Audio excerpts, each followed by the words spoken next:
ದೇವರಾಯ ಸಮುದ್ರ ಕಂದಾಯ ವ್ಯಾಪ್ತಿಯ ಸರ್ವೆ ನಂಬರ್ 112 ಮತ್ತು 115 ಸರ್ವೆ ಮಾಡಿಸಿ ಅದನ್ನು ಕೈಗಾರಿಕಾ ವಲಯಂತೆ ಘೋಷಣೆ ಮಾಡಿ ನಾಮಫಲಕಗಳನ್ನು ಅಳವಡಿಸಿ ಸ್ಥಳೀಯವಾಗಿ ಕೈಗಾರಿಕೆಗಳನ್ನು ಸ್ಥಾಪನೆ ಮಾಡಿ ಉದ್ಯೋಗವನ್ನು ನೀಡುವ ಜೊತೆಗೆ ಕೃಷಿ ಆಧಾರಿತ ಮಾವು ಸಂಸ್ಕರಣಾ ಘಟಕಗಳಿಗೆ ಆದ್ಯತೆ ನೀಡಬೇಕು ಮತ್ತು ನಕಲಿ ಸಾಗುವಳಿ ಚೀಟಿಗಳನ್ನು ಮತ್ತು ಪಿ ನಂಬರ್ ದುರಸ್ತಿಯನ್ನು ತನಿಖೆ ಮಾಡಲು ವಿಶೇಷವಾದ ತಂಡವನ್ನು ರಚನೆ ಮಾಡಬೇಕೆಂದೇಳಿ ದಿನಾಂಕ 23/4/2026 ಗುರುವಾರ ಬೆಳಗ್ಗೆ 11 ಗಂಟೆಗೆ ರಾಷ್ಟ್ರೀಯ ಹೆದ್ದಾರಿ ದೇವರಾಯ ಸಮುದ್ರ ಗೇಟ್ ಜಾನುವಾರುಗಳು ಮತ್ತು ಟ್ರ್ಯಾಕ್ಟರ್ಗಳ ಸಮೇತ ಬಂದ್ ಮಾಡುವಂತೆ ಪತ್ರಿಕೆಗಳಲ್ಲಿ ಮತ್ತೆ ಮಾಧ್ಯಮಗಳಲ್ಲಿ ರೈತ ಸಂಘದಿಂದ ಪತ್ರಿಕಾಗೋಷ್ಠಿ ನಡೆದ ಹಿನ್ನೆಲೆಯಲ್ಲಿ ಮಾನ್ಯ ಜಿಲ್ಲಾಧಿಕಾರಿಗಳ ಆದೇಶದ ಮೇರೆಗೆ ಅಪರ ಜಿಲ್ಲಾಧಿಕಾರಿಗಳ ಮಂಗಳಾ ಮೇಡಮ್ ಅವರು ಮತ್ತೆ ಮುಳಬಾಗಿಲು ತಾಲೂಕು ದಂಡಾಧಿಕಾರಿಗಳಾದ ಗೀತಾ ಮೇಡಮ್ ಅವರು ಇವತ್ತು ರೈತ ಸಂಘದ ಕಾರ್ಯಕರ್ತರ ಸಮ್ಮುಖದಲ್ಲಿ ಈ ಒಂದು ದೇವರಾಯ ಸಮುದ್ರ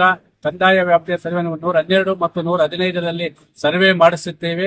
ಮತ್ತೆ ಅದನ್ನು ಕೈಗಾರಿಕಾ ವಲಯ ಅಂತೇಳಿ ಘೋಷಣೆ ಮಾಡಲು ವಿಶೇಷ ತಂಡ ರಚನೆ ಮಾಡುತ್ತೇವೆ ಅಂತೇಳಿ ಭರವಸೆ ನೀಡುವ ಹಿನ್ನೆಲೆಯಲ್ಲಿ ನಾವು 23/4/2026 ಗುರುವಾರ ರಾಷ್ಟ್ರೀಯ ಹೆದ್ದಾರಿ 75 ಮಾಡುವ ನಿರ್ಧಾರ ಹೋರಾಟವನ್ನು ತಾತ್ಕಾಲಿಕವಾಗಿ ಜಿಲ್ಲಾ ಆಡಳಿತದ ಮಾತಿನ ಮೇರೆಗೆ ನಾವು ಹಿಂಪಡಿತಾ ಇದ್ದೀವಿ. ನಮ್ಮ ಹೋರಾಟ ನಿರಂತರವಾಗಿರ್ತದೆ.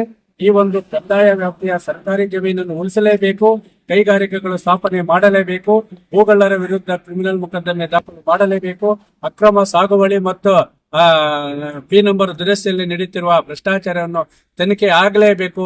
ಅದುವರೆಗೂ ನಿರಂತರವಾಗಿ ನಮ್ಮ ಹೋರಾಟ ಮುಂದುವರಿಸ್ತೇವೆ. ಜಿಲ್ಲಾಡಳಿತದ ಕೊಟ್ಟ ಮಾತಿನಂತೆ ನಾವು ತಾತ್ಕಾಲಿಕವಾಗಿ ನಮ್ಮ ರಾಷ್ಟ್ರೀಯ ಹೆದ್ದಾರಿಯ ಹೋರಾಟವನ್ನು ಮುಂದೂಡ್ತಾ ಇದ್ದೀವಿ.